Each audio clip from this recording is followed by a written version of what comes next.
es el de más muertos, pues sí. Y pudieran llegar casi a 190,000, presidente, cuando usted termine su sexenio. Sí, nada más que tienes que tomar en cuenta a dónde lo agarramos. Pero es que es una tragedia nacional, con todo respeto, que presente como... Permíteme.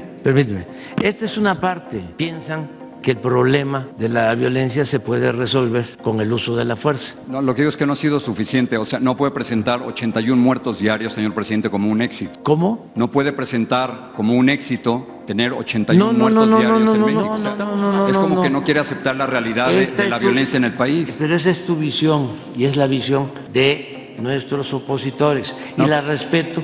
Pero no me va a decir que México es un país pacífico. México es un país muy violento. No, es un país pacífico, fíjate. ¿Con 166,000 muertos en 5 años? Es un país pacífico en donde hay crecimiento, en donde hay empleo, en donde hay bienestar. Entiendo esas partes, la entiendo y respeto esos datos. Y quisiera preguntarle sobre su 6º año y cómo va a dejar el país. México, usted lo sabe, es uno de los países más peligrosos del mundo para ejercer el periodismo y por eso es preocupante, señor presidente, la filtración de datos de muchos de mis compañeros en esta sala de prensa por el peligro al que se arriesgan. Y el contexto es el siguiente.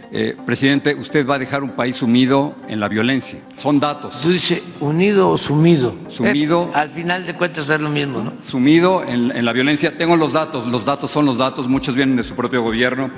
Y lo que dicen los datos es que desde que usted llegó al poder ha habido más de 166,000 muertos, 4,892 feminicidios, 43 periodistas, señor presidente, de acuerdo con el artículo 19, 43 periodistas asesinados en este sexenio y miles de desaparecidos que desafortunadamente han vuelto a desaparecer ahora de las listas oficiales. Así que yo sé que usted ha dicho últimamente que hay una tendencia a la baja, pero esta es la realidad, señor presidente. Los datos son los datos y si comparamos su gobierno con otros gobiernos, el número de muertos en su gobierno es mucho mayor, como se lo había mencionado.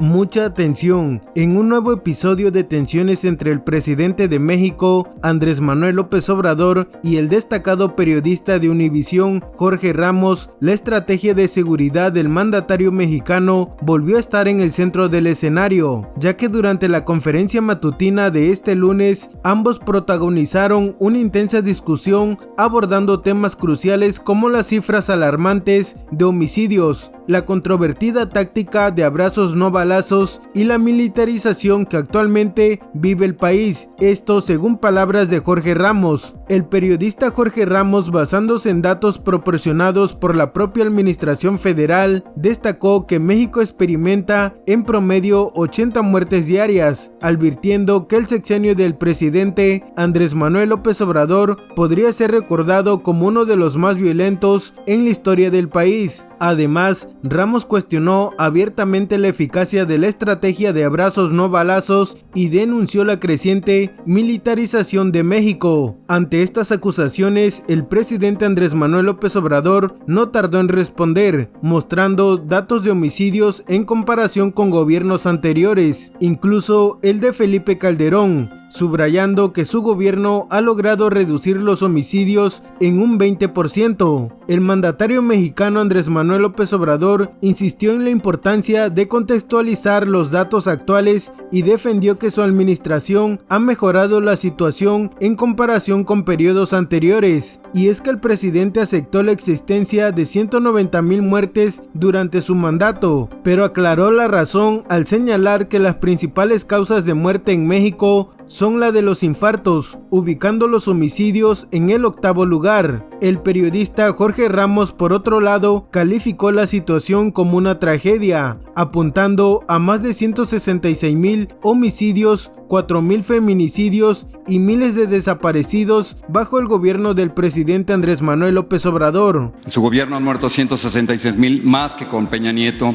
más que con Felipe Calderón. Entonces, la pregunta es la siguiente: si está dispuesto a reconocer con la realidad, con los datos, que su estrategia de militarización, lejos de traer más paz, ha traído más violencia, que ha fracasado abrazos no balazos, y qué le recomendaría al próximo presidente o presidenta para tratar de resolver un problema que usted desafortunadamente no ha podido resolver. Bueno, pues que respeto mucho tu punto de vista, pero no lo comparto, porque yo tengo pues una visión distinta y tengo otros datos también. Los datos son de su gobierno, señor presidente. Sí, pero ahora te los voy a mostrar de manera distinta. Esos datos que tú tienes, Sí. te los voy a mostrar de manera distinta. ¿Por qué no pones el número de homicidios por gobierno? Homicidios dolosos. Sí. Doloso. Depende cómo veas las cosas. Sí. ¿Sí? Porque es tu pregunta de siempre. Es que es el problema de siempre. Es No. que sí. Fíjate que desde no. hace 5 años. No. El problema de siempre era la corrupción que ustedes solaparon. Los comunicadores al servicio del régimen o al servicio de grupos de intereses creados. Yo critiqué a Felipe Calderón y a Peña Nieto todos sus sexenios. Vámonos con esto. Por otra parte, el presidente López Obrador destacó la crisis del fentanilo en Estados Unidos, argumentando que 100,000 jóvenes han perdido la vida por su consumo. Sin embargo, la atención regresó rápidamente a la problemática interna en México. Y es que la semana pasada, el Instituto Nacional de Estadísticas y Geografía presentó cifras preliminares de homicidios durante el primer semestre del año 2023. Los datos revelaron que el 71.3% de estos crímenes se perpetraron con armas de fuego. La cifra total de homicidios fue de 15.082, con una tasa de 12 por cada 100,000 habitantes, marcando una disminución respecto al periodo anterior. Desglosando las cifras, el informe destacó que 109 homicidios se cometieron con armas cortas, 29 con rifles y armas largas, y el restante 71.3% se atribuye a diversas armas de fuego no especificadas. Las armas blancas representaron el 9.1% de los casos, con 1.365 homicidios registrados. Y bueno amigos, en el intercambio entre el presidente Andrés Manuel López Obrador y el periodista Jorge Ramos se reveló una brecha significativa en la interpretación de las cifras de seguridad en México. Mientras el presidente destaca mejoras y reducciones, el periodista insiste en la gravedad de la situación. La crisis de seguridad en México persiste como un desafío complejo y la efectividad de la estrategia de abrazos no balazos sigue siendo objeto de un agudo debate en el escenario nacional e internacional. Mira, esto es Salinas. Este es el sexenio de Salinas. Hubo un aumento desde que llegó, desde que se tiene el registro, 1990 hasta que terminó, de 9.2. Tenía 14,000 en el primer año de homicidios y terminó con 15,839. Nos gustaría saber lo que tú piensas acerca de este tema, el cual es muy importante y se le ha cuestionado en varias ocasiones al presidente Andrés Manuel López Obrador. Déjanos tu comentario sobre lo que piensas aquí abajo. Nos vemos en un próximo video.